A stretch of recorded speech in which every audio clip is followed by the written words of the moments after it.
Mr. Chairman. At a memorial event for David Hamburg, Speaker Pelosi and I had a chance to discuss impeachment. Mr. Dean, who wrote that? I did.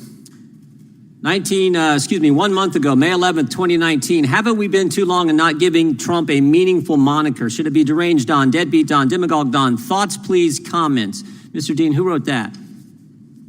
I assume that was mine. It was yours. 19 days ago, May 22nd, 2019, there was this. We are witnessing Trump's massive cover-up of his criminal behavior as POTUS. He's incapable of accomplishing anything. Mr. Dean, you know who wrote that?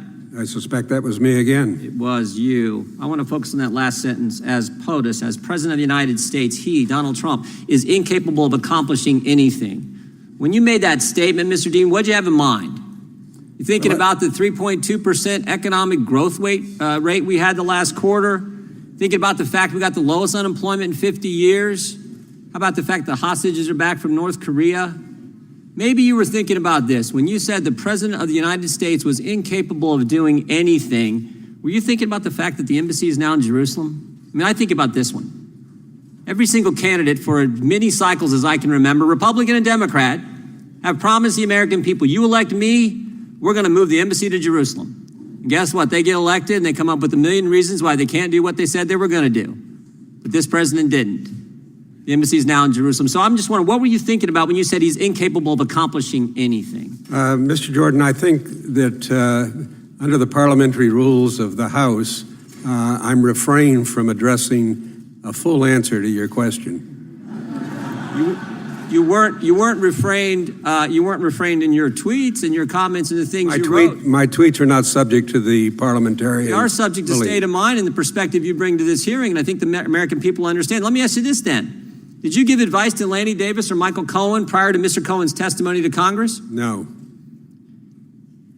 Well, you said on Aaron Burnett's show the night before Mr. Cohen testified in front of the Oversight Committee that Michael Cohen you said you had talked to Lanny Davis and that Michael Cohen should hold his testimony as long as possible from Republicans. You didn't say that to Mr. Davis? You said it on Aaron Burnett's show the night before Mr. Cohen testified. I didn't say it directly to Mr. Cohen was your question. No, it wasn't. My question was, did you give advice to Lanny Davis or Michael Cohen prior to Mr. Cohen's testimony to Congress? Yeah, I have known Lanny Davis for almost a couple decades, and we have talked about it. And I did say, as soon as you turn your testimony over, it will be picked apart.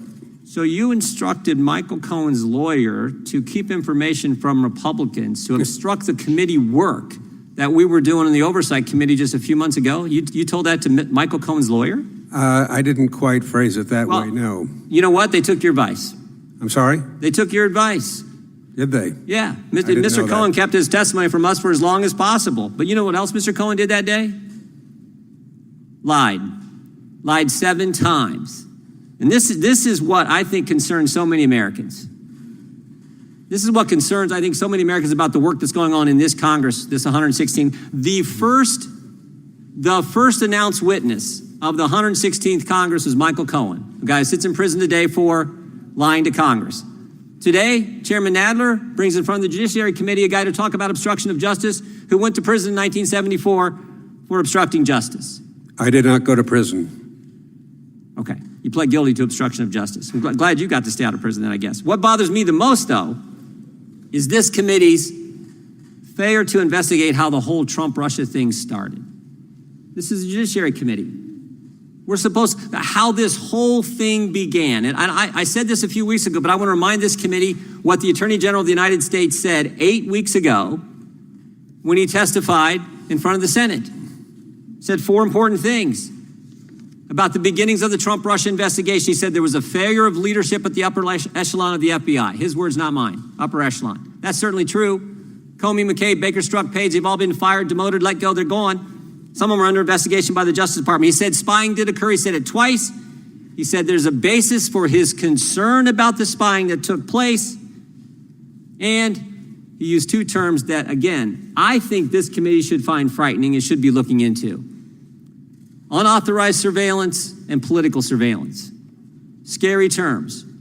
So the good news is, even though this Congress has memorandums of understanding between the key committee chairmen on how they're going to coordinate their attack on the president, even though this Congress, first big witness, first big hearing, Michael Cohen, a guy who sits in prison for lying to Congress, and even though we now have a guy testifying about obstruction of justice who pled guilty to obstruction of justice, we should be looking into the things Bill Barr's looking at. Now, the good news is Mr. Durham's doing that. But this is the part I think that frustrates so many. Mr. Chairman, I would hope the Judiciary Committee and the history this committee has for protecting fundamental liberties would begin to look into those key issues, the whole premise for how this Trump-Russia investigation started in the first place. And I'll finish again with this. Emmett Flood wrote a letter to the Attorney General a few weeks back, made an important point. He said, we would all do well to remember, if they can do it to a president, imagine what they can do to you and me. Imagine what they can do to regular citizens across this great country. That should be what this committee most safeguards and most protects. And instead, we got memorandums of understanding between the chairmen. We got Michael Cohen testifying for 7 hours, getting advice from the witness here on obstructing the committee work and not sharing the information with us in a timely fashion. And now we got John Dean, 45 years ago, pled guilty to obstruction of justice, and now coming in to enlighten the Judiciary Committee on Obstruction of Justice when we could be going right to the start of how this whole thing started. I yield back. I thank the gentleman. Before I go to the next witness, I want to point out that this committee has no memorandum of understanding with any other committee with reference to any investigations. So I don't know. This committee has no such memorandum of understanding. I'm not aware of any others, but there may be. But this committee has no such memorandum of understanding. And number two, since the gentleman from Ohio cast aspersions on the witness, I would remind everyone that after Mr. No, I didn't, Mr. Chairman. I read his statements. I did not cast aspersions. I read his statements. Very well. Since I believe the gentleman cast aspersions. You're wrong. Fine. Since I believe the gentleman cast aspersions on the character and truthfulness of the witness, I would remind everyone that after exhaustive testimony in 1973, when the tapes were revealed, it was revealed that everything that Mr. Dean said was correct and truthful. The next witness... Mr. Chairman, if I could. The gentleman from Georgia is recognized. Thank you, Mr.